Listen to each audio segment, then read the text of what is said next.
We're in London, south of the River Thames, and kind of have a little look around. Pretty new buildings, but what we're looking at behind us is very, very old. This, as the plaque says up here, this is the site of where the Canterbury Tales pilgrimage began.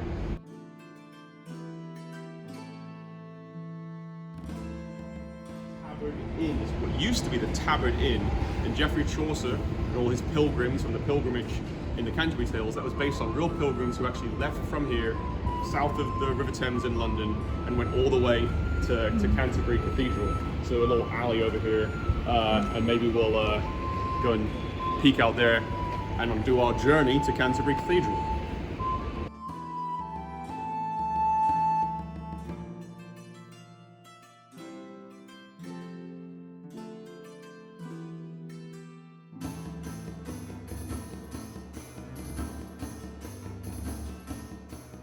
Following the original Pilgrim's Trail, Watling Street right here, you can see on the GPS.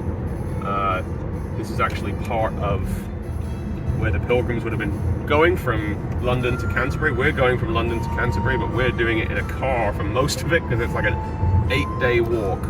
But you can see around us some of the nice, beautiful green scenery.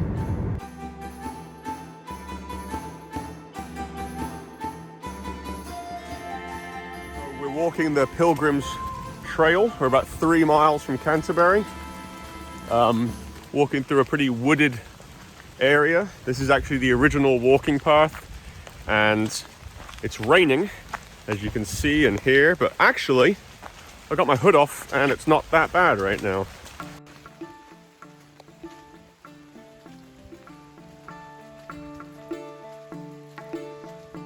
So this walking trail would have been trod by pilgrims from 1,000 years ago, or maybe 900 years ago, after the death of Thomas of Becket in the cathedral, the Archbishop of Canterbury. We're going to go see the spot where he was executed by the 4 knights on the orders of King Henry II.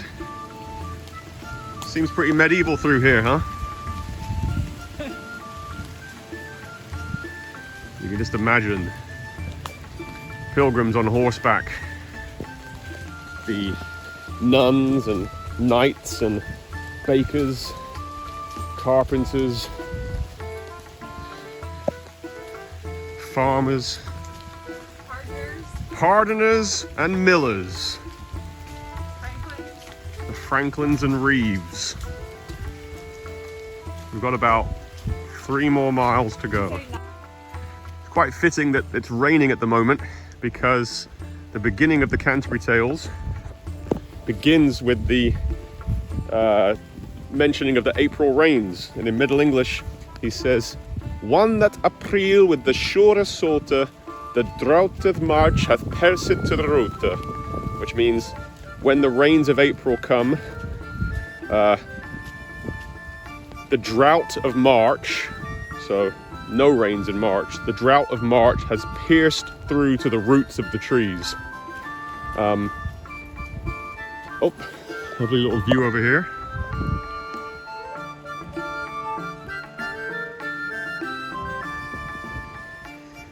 Geoffrey Chaucer wrote the Canterbury Tales in the mid-14th century, a couple hundred years after the death of Thomas of Becket, by which point the Pilgrim's Trail had already been well established, and this would have been populated by hundreds, maybe thousands of people every single day. Still about 2 miles out. Each night, or each day on the pilgrim's journey, each of the pilgrims were required to tell 2 stories. In the Canterbury Tales we have about 1 from each of the pilgrims, and their genres spanned the spectrum from comedy to drama, romance, Christian, kind of holy stories. Some were rude stories about sex, some were violent stories of the Crusades, all of which was written in Middle English, some of which it's still kind of readable today. A lot of people call it the first piece of literature in the English language. I'm wearing my raincoat today. They wouldn't have been blessed with quite such advanced equipment, but they would have had oilcloths, slicked pieces of fabric to keep the oil off, to keep the water off them, rolling kind of right off the oil. It's really coming down now. We're pretty close. We made it through the forest. Still pretty wet, but at least we are almost there. So the reason why Canterbury is important is it's the home of the Archbishop of Canterbury, so it's kind of like the Rome of Britain, essentially. And once the Archbishop of Canterbury was assassinated, it became kind of a shrine, since he was a martyr, and his execution made him into a saint. The Pope actually made Thomas of Becket into a saint. And so people who were sick, people who were suffering, would have come to this location, come to the cathedral, in hopes of having the martyr, the saint's remains, his location of death, heal them and give them good fortune. Alright, there's our first view of the cathedral in the distance. Not a great view. That's our first one though. This is maybe similar to the Pilgrims, how they would have seen the cathedral for the first time. And remember, they would have never seen anything like this.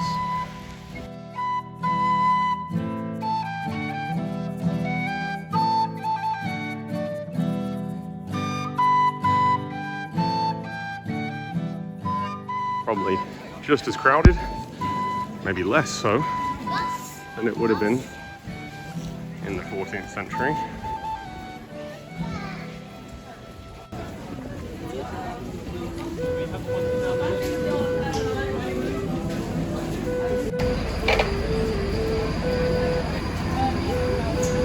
This is literally what it would have been like, except instead of a group of Italian, Japanese, and American tourists, it would have been pilgrims, riding horses, carrying their sick and injured.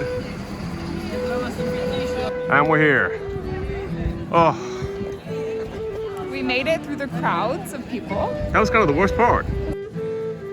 As you can tell by the size of the cathedral, the medieval church was a powerful organization. And in fact, the tension between the king and the archbishop and the fights and struggles for power is what led to the archbishop's assassination.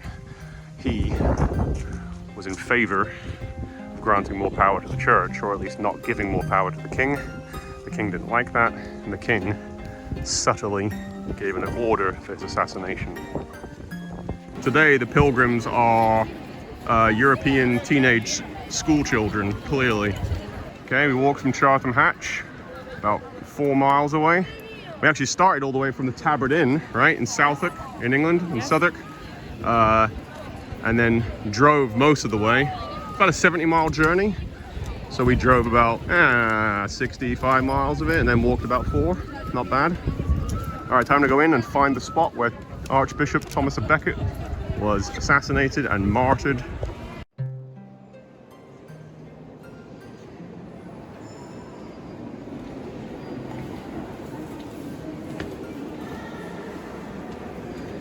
Okay, around this corner, we'll see the site of the assassination. Okay, so we're in the spot where Archbishop Thomas of Becket was assassinated, right here. Just those swords up there. The swords represent the swords of the knights.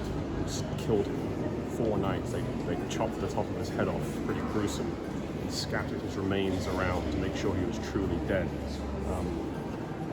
This is the site of the most important, most holiest site in Britain. One of the most important holy sites for Christians all over the whole world. And people would have come here for almost 1,000 years.